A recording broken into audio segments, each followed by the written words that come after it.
ഇതുപോലെ ഒരു പാത്രം അടുപ്പത്ത് വെച്ച് ചൂടാകുമ്പോൾ അതിലേക്ക് വെളിച്ചെണ്ണ ഒഴിച്ചു കൊടുത്ത് എണ്ണ ചൂടാകുമ്പോൾ അതിലേക്ക് ഒരു 1/2 ടീസ്പൂൺ കടുക്, 1/4 ടീസ്പൂൺ ഉലുവ, 2 വറ്റൽമുളക്, കുറച്ച് കറിവേപ്പിൻ്റെ ഇല, ഇതെല്ലാം കൂടി ഒന്ന് മൂത്ത് വരുമ്പോൾ അതിലേക്ക് 3 പഴുത്ത തക്കാളിയാണ് ചേർത്ത് കൊടുക്കുന്നത്. 3 പച്ചമുളക് ഇതുപോലെ കീറിയിട്ട് കൊടുക്കാം.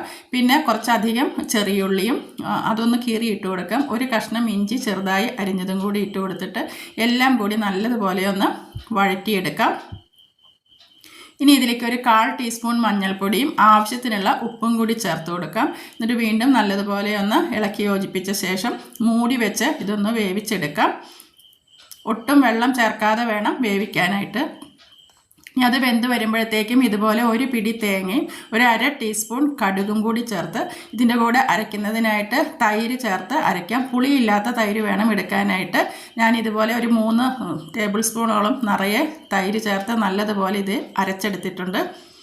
അപ്പോൾ തക്കാളി നല്ലതുപോലെ വെന്ത് വന്നിട്ടുണ്ട്. ഇനി ഇതിലേക്ക് നമ്മൾ അരച്ച് വെച്ചിരിക്കുന്ന തേങ്ങയും തൈരും കൂടി ചേർത്ത് അരച്ച് വെച്ച് അരപ്പൊഴിച്ച് കൊടുക്കാം. ആവശ്യമെങ്കിൽ കുറച്ച് വെള്ളം, ജാറ് കഴുകിയ കുറച്ച് വെള്ളം കൂടി ഒഴിച്ചു കൊടുക്കാം. ലോ ഫ്ലെയിമിൽ വെച്ചിട്ട് വേണം ചെയ്യാനായിട്ട്. ഇപ്പോൾ ഇത് റെഡി ആയിട്ടുണ്ട്. നമുക്ക് ഫ്ലെയിം ഓഫാക്കാം. നല്ല തക്കാളി പച്ചടി റെഡി.